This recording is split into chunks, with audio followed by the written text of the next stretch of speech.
2025 ପ୍ରଥମ ଦିନରେ ମିଳିଲା ମହଙ୍ଗାରୁ ଆଶ୍ୱସ୍ତି। ଶସ୍ତା ହୋଇଗଲା ଏଲ୍‌ପିଜି ଗ୍ୟାସ୍ ସିଲିଣ୍ଡର ଦାମ। ତେବେ କ'ଣ ରହିଛି ସମ୍ପୂର୍ଣ୍ଣ ଅପଡେଟଟି ଆସନ୍ତୁ ଜାଣିବା। ତା ପୂର୍ବରୁ ଭଲ ପାଇବା ସ୍ୱରୂପ ଭିଡ଼ିଓଟିକୁ ଲାଇକ୍ ଆଉ ସେୟାର କରି ଚ୍ୟାନେଲଟିକୁ ସବସ୍କ୍ରାଇବ୍ କରନ୍ତୁ।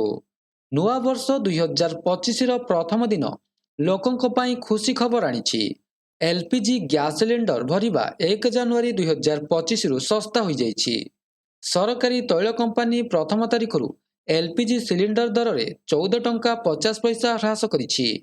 ଦିଲ୍ଲୀରେ ଏଲ୍‌ପିଜି ସିଲିଣ୍ଡରର ନୂଆ ମୂଲ୍ୟ 1818 ଟଙ୍କା 50 ପଇସାରୁ ହ୍ରାସ ପାଇ 1804 ଟଙ୍କା ହୋଇଯାଇଛି।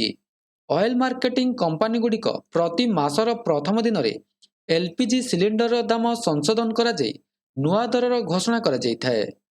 ଏଥିସହ ନୂଆ ବର୍ଷରେ ଏହି କମ୍ପାନୀଗୁଡ଼ିକ ନିଜ ଉପଭୋକ୍ତାମାନଙ୍କୁ ଆଶ୍ୱସ୍ତି ଦେଇ 19 କିଲୋ ଏଲ୍‌ପିଜି ସିଲିଣ୍ଡର ଦରରେ ହ୍ରାସ କରିବାକୁ ନିଷ୍ପତ୍ତି ନେଇଛନ୍ତି।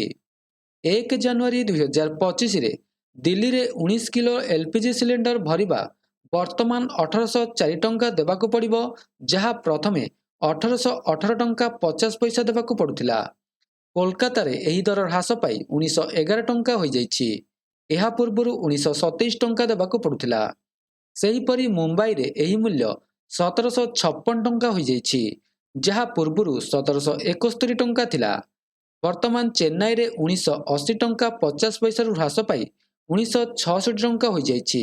ତେବେ ଏହା ଥିଲା ସମ୍ପୂର୍ଣ୍ଣ ଅପଡେଟଟି। ଯଦି ଭିଡ଼ିଓଟି ଭଲ ଲାଗିଥାଏ ଭିଡ଼ିଓଟିକୁ ଲାଇକ୍ କରନ୍ତୁ, ସେୟାର କରନ୍ତୁ ଏବଂ ଚ୍ୟାନେଲଟିକୁ ସବସ୍କ୍ରାଇବ୍ କରିବାକୁ ଭୁଲନ୍ତୁ ନାହିଁ।